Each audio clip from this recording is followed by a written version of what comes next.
Good morning. Today we're reading, it's day 48 of reading the Bible through in a year, and we're in Leviticus 14 and 15. And let me pray. Dear Father in heaven, I thank you for this day. I thank you for the word that I'm about to read. Lord, we know in Leviticus there's a lot of rituals and sacrifices that had to be made, and God goes into a lot of detail of how to redeem his people, and we know it all leads to Jesus, and we thank you that now it is so much easier to come to know Jesus, and just by calling on the name of Jesus that we can be saved. And I just pray that you bless anybody that reads or hears this word today. In your name I pray, amen. And the first is Leviticus 14, cleansing from infectious skin diseases. The Lord said to Moses, "These are the regulations for the deceased person at the time of his ceremonial cleansing, when he is brought to the priest. The priest is to go outside the camp and examine him. If the person has been healed of his infectious disease, the priest shall order that 2 live clean birds and the priest is to go outside the camp and examine him. If the person has been healed of his infectious disease, the priest shall order that 2 live clean birds and some cedar wood, scarlet yarn, and hyssop be brought for the one to be cleansed. Then the priest shall order that one of the birds be killed over fresh water in a clay pot. He is then to take the live bird and dip it together with the cedar wood, the scarlet yarn, and the hyssop into the blood of the bird that was killed over the fresh water. 7 times he shall sprinkle the one to be cleansed of the infectious disease and pronounce him clean. Then he is to release the live bird in the open fields. The person to be cleansed must wash his clothes, shave off all his hair, and bathe with water. Then he will be ceremonial clean. After this he may come into the camp, but he must stay outside his tent for 7 days. On the 7th day he must shave off all his hair. He must shave his head, his beard, his eyebrows, and the rest of his hair. He must wash his clothes and bathe himself with water, and he will be clean. On the 8th day he must bring 2 male lambs and 1 ewe lamb a year old, each without defect, along with 3/10 of an ephah of fine flour mixed with oil for a grain offering, and 1 log of oil. The priest who pronounces him clean shall present both the one to be cleansed and his offerings before the Lord at the entrance to the tent of meeting. Then the priest is to take one of the male lambs and offer it as a guilt offering, along with the log of oil. He shall wave them before the Lord as a wave offering. He is to slaughter the lamb in the holy place where the sin offering and the burnt offering are slaughtered. Like the sin offering, the guilt offering belongs to the priest. It is most holy. The priest is to take some of the blood of the guilt offering and put it on the lobe of the right ear of the one to be cleansed, on the thumb of his right hand, and on the big toe of his right foot. The priest shall then take some of the log of oil, pour it in the palm of his own left hand, dip his right forefinger into the oil in his palm, and with his finger sprinkle some of it before the Lord 7 times. The priest is to put some of the oil remaining in his palm on the lobe of the right ear of the one to be cleansed, on the thumb of his right hand, and on the big toe of his right foot, on top of the blood of the guilt offering. The rest of the oil in his palm the priest shall put on the head of the one to be cleansed and make atonement for him before the Lord. Then the priest is to sacrifice the sin offering and make atonement for the one to be cleansed from his uncleanness. After that, the priest shall slaughter the burnt offering and offer it on the altar, together with the grain offering, and make atonement for him, and he will be clean. If, however, he is poor and cannot afford these, he must take one male lamb as a guilt offering to be waved to make atonement for him, together with a tenth of an ephah of fine flour mixed with oil for a grain offering, a log of oil, and 2 doves or 2 young pigeons, which he can afford, one for a sin offering and the other for a burnt offering. On the 8th day he must bring them for his cleansing to the priest at the entrance to the tent of the meeting before the Lord. The priest is to take the lamb for the guilt offering, together with the log of oil, and wave them before the Lord as a wave offering. He shall slaughter the lamb for the guilt offering and take some of its blood and put it on the lobe of the right ear of the one to be cleansed, on the thumb of his right hand, and on the big toe of his right foot. The priest is to pour some of the oil into the palm of his own left hand, and with his right forefinger sprinkle some of the oil from his palm 7 times before the Lord. Some of the oil in his palm he is to put on the same places he put the blood of the guilt offering, on the lobe of the right ear of the one to be cleansed, on the thumb of his right hand, and on the big toe of his right foot. The rest of the oil in his palm the priest shall put on the head of the one to be cleansed, to make atonement for him before the Lord.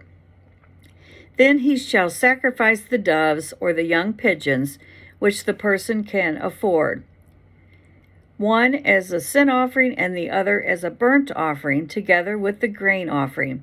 In this way the priest will make atonement before the Lord on behalf of the one to be cleansed. These are the regulations for anyone who has an infectious skin disease and who cannot afford the regular offerings for his cleansing.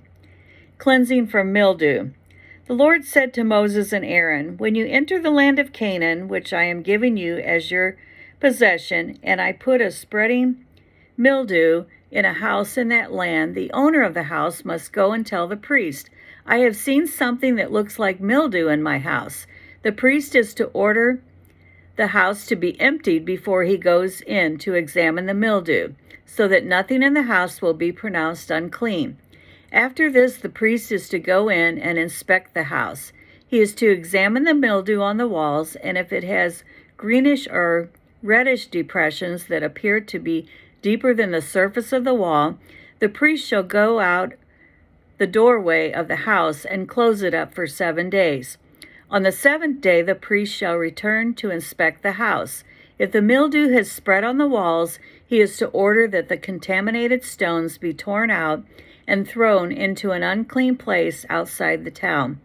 He must have all the inside walls of the house scraped, and the material that is scraped off dumped into an unclean place outside the town. Then they are to take other stones to replace these and take new clay and plaster the house. If the mildew reappears in the house after the stones have been torn out and the house scraped and plastered, the priest is to go and examine it, and if the mildew has spread in the house, it is a destructive mildew. The house is unclean. It must be torn down, its stones, timbers, and all the plaster, and taken out of the town to an unclean place. Anyone who goes into the house while it is closed up will be unclean till evening.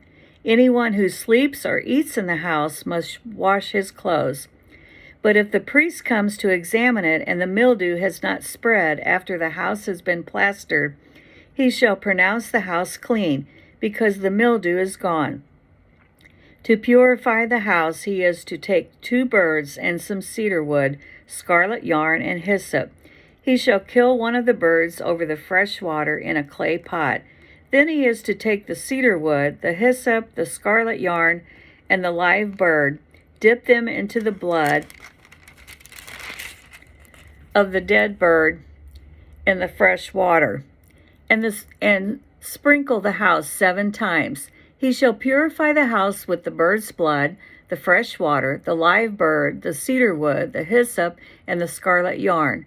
Then he is to release the live bird in the open fields outside the town. In this way he will make atonement for the house, and it will be clean. These are the regulations for any infectious skin disease, for an itch, for mildew in clothing or in a house, and for a swelling, a rash, or a bright spot, to determine when something is clean or unclean. These are the regulations for infectious skin diseases and mildew. Discharges causing uncleanness. Chapter 15. The Lord said to Moses and Aaron, "Speak to the Israelites and say to them, when any man has a bodily discharge, the discharge is unclean, whether it continues flowing from his body or is blocked. It will make him unclean. This is how his discharge will bring about uncleanness. Any bed the man with the discharge lies on will be unclean, and anything he sits on will be unclean. Anyone who touches his bed must wash his clothes and bathe with water, and he will be unclean till evening. Whoever sits on anything that the man with the discharge sat on must wash his clothes and bathe with water, and he will be unclean till evening. Whoever touches the man who has a discharge must wash his clothes and bathe with water, and he will be unclean till evening. If the man with the discharge spits on someone who is clean, that person must wash his clothes and bathe with water, and he will be unclean till evening. Everything the man sits on when writing will be unclean, and whoever touches any of the things that were under him will be unclean till evening. Whoever picks up those things must wash his clothes and bathe with water, and he will be unclean till evening. Anyone the man with a discharge touches without rinsing his hands with water must wash his clothes and bathe with water, and he will be unclean till evening. A clay pot that the man touches must be broken, and any wooden article is to be rinsed with water. When a man is cleansed from his discharge, he is to count off 7 days for his ceremonial cleansing. He must wash his clothes and bathe himself with fresh water, and he will be clean. On the 8th day he must take 2 doves or 2 young pigeons and come before the Lord to the entrance to the tent of meeting and give them to the priest. The priest is to sacrifice them, the one for a sin offering and the other for a burnt offering. In this way he will make atonement before the Lord for the man because of his discharge.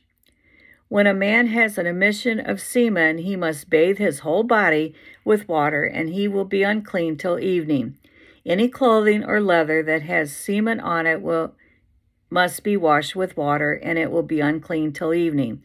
When a man lies with a woman and there is an emission of semen, both must bathe with water, and they will be unclean till evening. When a woman has her regular flow of blood, the impurity of her monthly period will last 7 days, and anyone who touches her will be unclean until evening. Anything she lies on during her period will be unclean, and anything she sits on will be unclean.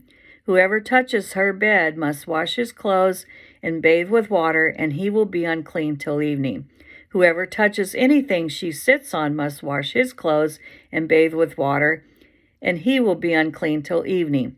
Whether it is the bed or anything she was sitting on, when anyone touches it, he will be unclean till evening. If a man lies with her and her monthly flow touches him, he will be unclean for 7 days. Any bed he lies on will be unclean.